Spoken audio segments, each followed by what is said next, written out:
Assalamualaikum warahmatullahi wabarakatuh. Selamat pagi anak-anak kelas 5. Semoga semuanya dalam keadaan sehat ya. Hari ini kita akan melanjutkan tema 2, subtema yang ketiga ya.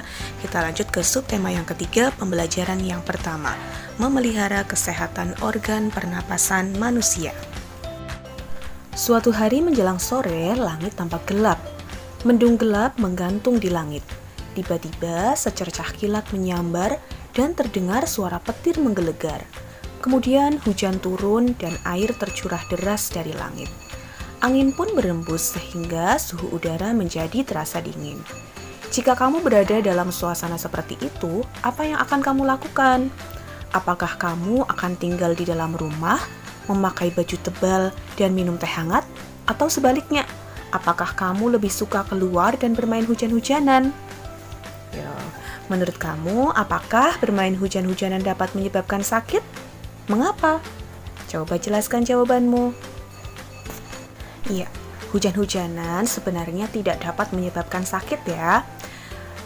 Biasanya kalau setelah hujan-hujanan kita sakit, itu karena daya tahan tubuh kita yang kurang ya, karena terkena udara yang dingin, cuaca yang dingin, maka menyebabkan daya tahan tubuh kita itu menjadi rendah dan kita gampang terkena penyakit. Sebenarnya bukan karena air hujannya, tapi karena daya tahan tubuh kita yang kurang.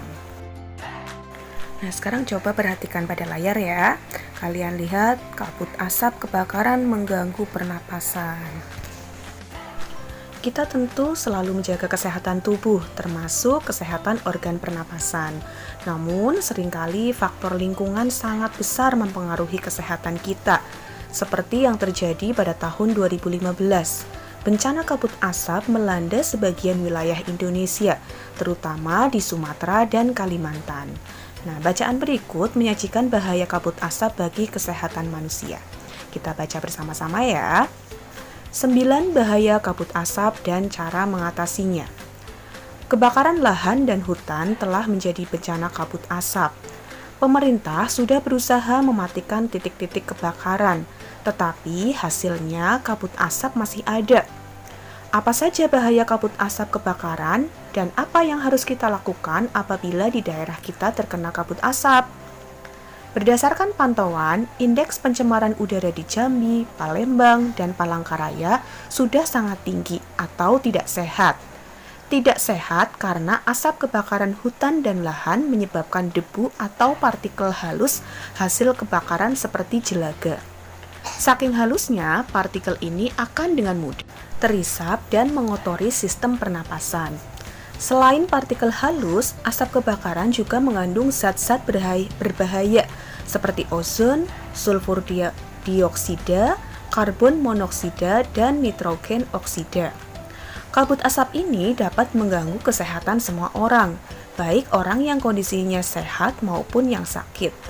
Namun, pada orang yang kondisi kesehatannya kurang, khususnya pada orang yang memiliki riwayat penyakit pernapasan, anak-anak, dan balita, kabut asap adalah bencana yang bisa mengancam jiwa. Apa saja bahaya kabut asap bagi kesehatan kita? Berikut ini beberapa bahaya kabut asap bagi kesehatan. Yang pertama, kabut asap dapat menyebabkan iritasi pada mata, hidung, dan tenggorokan.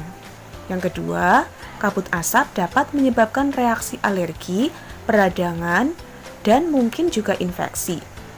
Yang ketiga, kabut asap dapat memperburuk penyakit asma dan penyakit paru kronis lain, seperti bronkitis kronik. Yang keempat, kabut asap dapat menyebabkan kemampuan kerja paru berkurang dan menyebabkan seseorang mudah lelah dan mengalami kesulitan bernapas. Yang kelima, kabut asap dapat menyebabkan orang lanjut usia dan anak-anak yang memiliki daya tahan tubuh rendah akan lebih mudah mengalami gangguan kesehatan. Yang keenam, kabut asap dapat mengurangi kemampuan tubuh dalam mengatasi infeksi paru-paru dan saluran pernapasan, sehingga lebih mudah terjadi infeksi. Yang ketujuh, kabut asap dapat memperburuk penyakit pernapasan yang sudah ada. 8. Kabut asap menyebabkan polusi pada air bersih, tanaman sayuran, buah-buahan, dan makanan yang tidak ditutup. Lalu yang kesembilan, Kabut asap memperburuk kondisi lingkungan, sehingga infeksi saluran pernapasan akut atau ISPA akan mudah terjadi. Nah, bagaimana kita melindungi diri kita dari kabut asap? Yang pertama, hindari atau kurangi aktivitas di luar rumah atau gedung, terutama bagi mereka yang menderita penyakit jantung dan gangguan pernapasan. Yang kedua, selalu memakai masker jika harus pergi keluar rumah atau gedung. Pakailah masker dengan benar untuk menutupi hidung dan mulut. 3. Minumlah air putih lebih banyak dan lebih sering agar debu atau partikel halus yang menempel pada tenggorokan larut dan masuk ke dalam pencernaan sehingga ikut terbuang bersama dengan kotoran. Yang keempat, segeralah berobat ke dokter atau sarana pelayanan kesehatan terdekat bila mengalami kesulitan bernapas atau gangguan kesehatan lain. 5. Segera lakukan perilaku hidup bersih sehat atau PHBS, seperti makan makanan bergizi, banyak minum, banyak mengonsumsi buah, jangan dekat-dekat orang merokok, dan istirahat cukup. 6. Upayakan agar asap dari luar tidak masuk ke dalam rumah atau gedung. 7. Tempat penampungan air minum dan makanan harus ditutup dan terlindung dengan baik. 8. Buah-buahan dan sayuran dicuci sebelum dikonsumsi. Bahan makanan dan minuman yang dimasak perlu dimasak dengan baik. Nah, dari bacaan 9 bahaya kabut asap dan cara mengatasinya yang tadi sudah kita baca.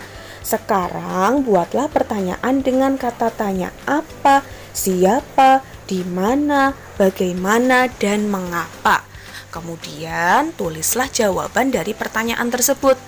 Tuliskan dalam bentuk tabel seperti contoh berikut. Kemudian bertanya jawablah dengan teman sebangkumu. Oh, ini nggak ada ya.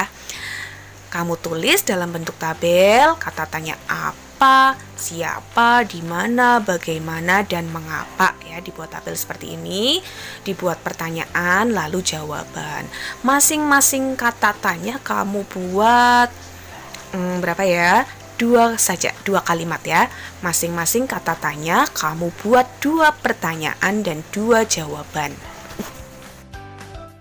Alhamdulillah selesai sudah pembelajaran kita pada pagi hari ini. Tugasnya tadi cukup jelas ya, membuat kalimat tanya dan jawabannya masing-masing 2 kalimat. Masing-masing kata tanya kamu buat 2 kalimat tanya dan 2 jawaban. Terima kasih Bu Guru akhiri. Wassalamualaikum warahmatullahi wabarakatuh.